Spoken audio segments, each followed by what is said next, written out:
حضور صلی اللہ علیہ وسلم کی ذات کرام پر درود پاک نہ پڑھو.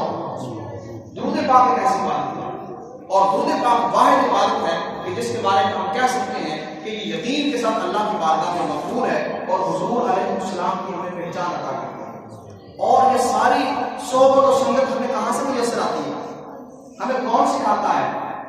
جو لوہار ہے وہ لوہار کا کام کرتا ہے, جو لوہار ہے وہ لوہے کا کام کرتا ہے, ترکھان لکڑی کا کام سکھاتا ہے, الیکٹریشین بجلی کا کام سکھاتا ہے. اللہ کی معرفت, نبی کی معرفت اور دین کی سمجھ ہمیں کون سکھائے گا؟ یہ عالم کا کام ہے, یہ صاحب علم کا کام ہے.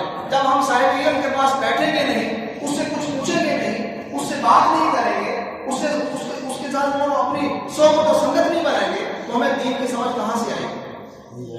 ہمارے پاس دین کا بھی صرف وہی حصہ ہوگا جو ہم نے بچپن میں ہمیں تھوڑا بہت پسند میں کبھی بار جا کر سیکھا.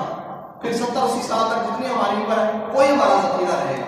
اگر آپ اپنے دینی ذخیرے کو بڑھانا چاہتے ہیں, اپنی دینی سوچ اور فکر کو آگے لے کر جانا چاہتے ہیں, پھر علماء کے پاس, علماء سے محبت کریں, علماء کے پاس بیٹھا کریں. انٹرنیٹ کا دور ہے, ان کو سنا کریں, ان کے ساتھ اپنی صحبت بنائیں. آج تو صحبت آسان ہو گئی ہے. پہلے علماء کے پاس جانا ہوتا تھا تو گھوڑوں پر اور پیدل ہزاروں میل کا سفر کیا جاتا تھا. آج آپ نے کسی عالم کو سننا ہے, ایک کلک پر اس کو سن سکتے ہیں. ایک کلک کریں, اس کی جگہ پوری کسی بھی موضوع پر, کسی بھی عنوان پر گفتگو سنیں. آج ہماری شادیاں ہو جاتی ہیں, ہمیں پتہ نہیں ہوتا کہ طہارت کی جو نا وہ ضروریات کیا ہیں. ہمارے بچے پیدا ہو جاتے ہیں, ہمیں پتہ نہیں ہوتا کہ والدین پر اولاد کے حقوق کیا ہے اور اولاد پر والدین کے حقوق کیا ہیں. گھر میں اونچ نیچ ہو جاتی ہے, طلاق تک بات نوبت پہنچ جاتی ہے. ہمیں یہ نہیں پتا کہ اگر یہ نوبت آ ہی گئی ہے تو اس کا سنت اور درست طریقہ کیا ہے. علم ہی نہیں ہے, کبھی سیکھا نہیں. سیکھا کیوں نہیں ہے؟ کبھی ہمیں علماء کی صحبت کو یسر نہیں آئی, علماء کے پاس بیٹھے نہیں ہیں, ان کو کبھی بلایا نہیں.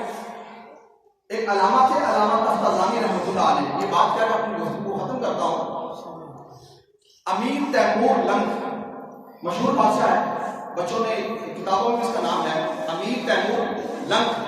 امیر تیمور لنگ کا دربار لگا ہوا ہے اور اس کے دربار میں علامہ تفتازانی رحمۃ اللہ تعالی علیہ بیٹھے ہوئے. اسی گفتگو کے دوران, اسی نشست کے دوران طوفان آتا ہے, موسلادھار بارش آتی ہے اور بارش اتنی شدت اختیار کر جاتی ہے, ڈر ہے کہ پانی جو ہے دربار کے اندر نہ آ جائے یا محل جو ہے وہ گر نہ جائے. تو علامہ تفتازانی بادشاہ امیر تیمور لنگ کے دربار سے اٹھ جاتے ہیں اور باہر جانے لگتے ہیں. تو امیر تیمور لنگ کہتا ہے, کہاں جا رہے ہو علامہ صاحب؟ علامہ تفتازانی کہتے ہیں کہ کوئی حادثہ نہ ہو جائے, چھت نیچے نہ گر جائے, اس لیے جا رہا ہوں. امیر تیمور لنگ کہتا ہے کہ میں بادشاہ ہوں, تمہارا بادشاہ ہوں, میں اپنے مقام سے اٹھا نہیں ہوں. جب میں نہیں اٹھا ہوں تو تم کیوں اٹھے ہو؟ جب میں یہاں بیٹھا ہوں خطرے کے باوجود تم کیوں اٹھے ہو؟ تو علامہ تفتازانی نے بڑا پیارا جواب دیا تھا. علامہ تفتازانی کا وہ جواب آج ہمارے جتنے اس کے لوگ بیٹھے ہیں سب کے لیے جو ہے وہ ایک مثالی جواب ہے. علامہ تفتازانی کہنے لگے, اگر کوئی حادثہ خدا نخواستہ پیش آ گیا اور تم مر گئے تو تمہارے مرنے کے چند لمحوں کے بعد تمہاری سیٹ فل ہو جائے گی.